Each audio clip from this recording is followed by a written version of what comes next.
आमदार यशवंत माने मोहोळचे गेटकेन आमदार राजू खरे मोहोळच्या पाटलांची दादागिरी मोडून काढणार.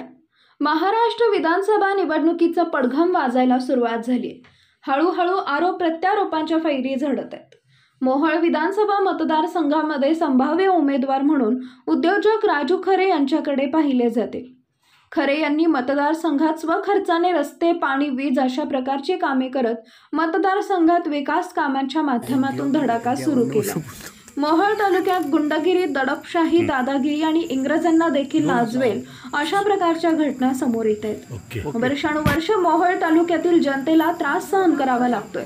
उद्योजक राजू खरे यांनी विटे येथील रस्त्याच्या कामाचं उद्घाटन करताना सांगितले की माजी आमदार राजन पाटील यांच्यावर सडकून टीका करत आमदार यशवंत माने व माजी आमदार रमेश कदम यांचा उल्लेख गेटकेन म्हणून केलाय.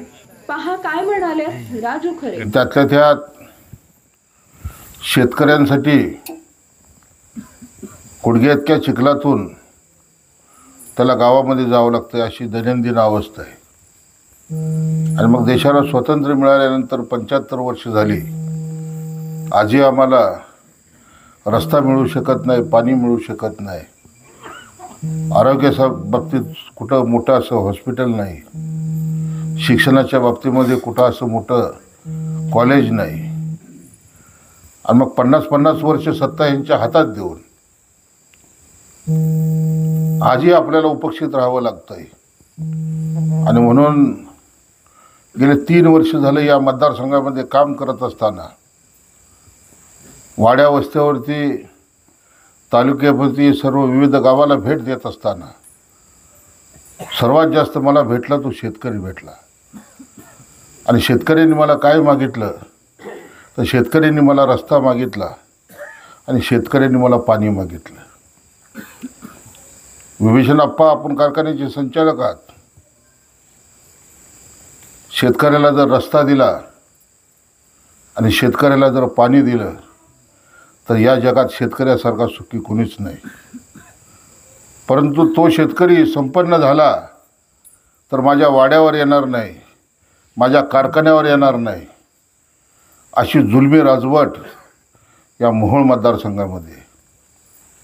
आणि मग दादागिरी, दडपशाही, तानाशाही, हुकुमशाही, कित्येक खून, आया बहिणीवर बलात्कार, अमानुष वागणूक, एक वेळ इंग्रज बरे, इतक्या बेकार पद्धतीची परिस्थिती या मोहोळ तालुक्यामध्ये अनगरकरांनी करून ठेवली. विभीषण आप्पा, परवा एक रस्ता केला आंबे चिंचोलीला. मी लोक असे सांगत होते की 75 वर्ष झाले देशाला स्वातंत्र्य मिळून आम्हाला रस्ता माहीत नव्हता. तो रस्ता मी परवा त्यांना 3 किलोमीटरचा करून दिला. आणि मग यांना आपण 2009ला आमदार निवडून दिला, 2014ला निवडून दिला, 2019ला निवडून दिला. 3 वेळाला मोहोळकरांनी सांगायचं, कधी मुंबईवरनं गेटकेन उमेदवार द्यायचा, कधी इंदापूरवरनं गेटकेन उमेदवार द्यायचा. स्वतःची पाटीलकी शाबूत ठेवण्यासाठी या माणसानं कधी मुंबईवरनं माणसं आणली, कधी इंदापूरवरनं माणसं आणली आणि या तालुक्यातला आमदार लोकांनी निवडून दिला. आणि मग कागदावरती 2700 कोटी रुपये निधी आणला. गेल्या 8 दिवसापूर्वी तुमच्या फुलचिंचोलीमध्ये 15 कोटी रुपयाच्या विविध कामाचं उद्घाटन झाल्याच्या बातम्या वर्तमानपत्रात आल्या. विभीषण आप्पा, त्या कार्यक्रमाला आपण गेलो नाहीत, बरोबर आहे, कारण लबाडाच्या कार्यक्रमाला जायचं नसतं. कित्येक रस्त्याची नारळ 5-5 वेळा फोडूनसुद्धा कामं झाली नाहीत आप्पा. मोहोळ तालुक्यामध्ये एक गावामध्ये 4-4 वेळा, 5-5 वेळा, 3-3 वेळा या विद्यमान आमदार आणि यांचा मालक माजी आमदार या दोघांनी नारळ फोडले. परंतु 2-2, 3-3 वर्ष झालं त्या रस्त्याचे नारळ फोडल्यानंतर सुद्धा कामं झाली नाहीत. आणि मग आम जनतेला खोटं बोलणं, लबाड बोलणं, त्यांची दिशाभूल करणं, त्यांना आश्वासन देऊन नारळ फोडणं, 2 कोटी मंजूर केलेत, 5 कोटी मंजूर केलेत, परंतु 2-2 वर्षामध्ये कामं झाली नाहीत. असे कित्येक रस्ते या मोहोळ तालुक्यामध्ये आहेत. 2009ला आपण ढोबळेला निवडून दिलं, 2014ला आपण त्या रमेश कदमला निवडून दिलं आणि 2019ला आपण यशवंत मानेला निवडून दिलं. गेल्या 15 वर्षाचा जर आलेख पाहिला तर आपल्याला रस्ता मिळू शकला नाही.